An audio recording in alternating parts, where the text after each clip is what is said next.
Democratic Congressman for Virginia, Suhas Subramanyam, joins me now for more on this. Congressman, thank you for being here with us today.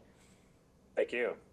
So let's talk about your vote yesterday, right, on the House budget vote. I know that you voted against it, and you've been very vocal about your concerns here that it would mean a major cut to Medicaid and health care for millions of families throughout Virginia. But noting here, the president said, even as late as today, that those services, Medicaid specifically, would not be touched. Why do you continue to be so worried about that? Because for the cuts that they have proposed, it's almost impossible to get there without cutting Medicaid and programs like SNAP. And in fact, we've heard people on their side of the aisle say that they would be open to cutting Medicaid and SNAP, and that we ought to cut Medicaid and SNAP if we're going to do this. And so the math just doesn't add up. And so I think the president is spreading misinformation again, like he always does. So you're hearing from colleagues on the Hill that they do want to cut Medicaid. Is that what you're saying? I'm saying that publicly and privately. I've heard that Medicaid is on the chopping block, and the president, I don't know how they're going to enact these cuts without cutting something like Medicaid. They don't seem to be willing to take away from the tax cuts they want to do for the richest and billionaire people, and they seem to be okay with continuing some of the other policies, and they want to support border patrol agents and everything like that. And so it's just the math doesn't add up for all their priorities. It's going to lead to a cut to Medicaid and SNAP.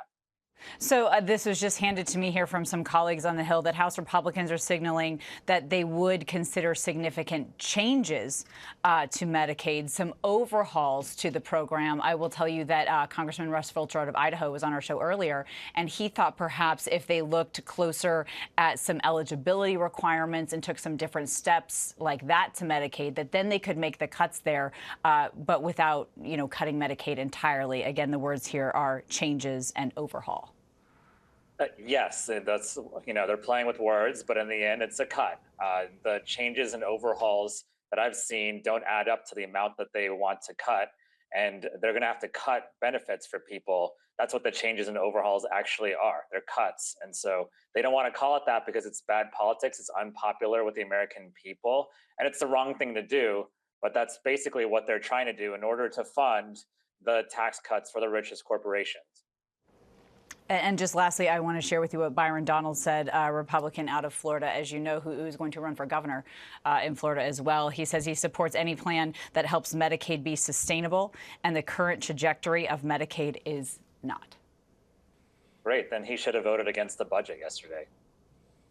And that's where you stand. So if the budget bills in the House and the Senate right now are vastly different, which is what we're hearing, and we've heard that the president sort of likes parts of both of them, and this is just the first step in what's a really long road ahead here, is there any concessions that Democrats would be willing to make here to get a budget bill passed?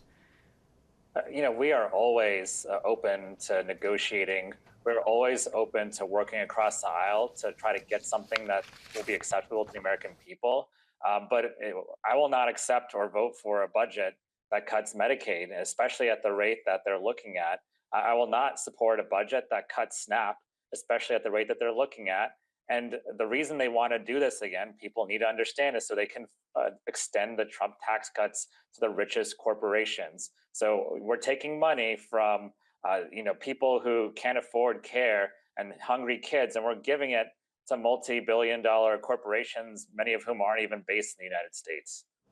I want to ask you about your investigation that you've launched into what you've called Trump's abrupt firing of senior military leaders. Where does that investigation stand? What have you learned?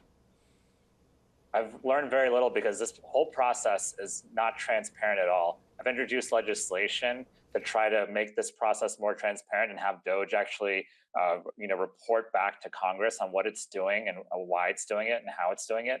But they won't even give us the names of people involved in DOJ. Really, we've had to find out through really the people that live in my district who are federal workers. They've been blowing the whistle, telling us intel on what's happening.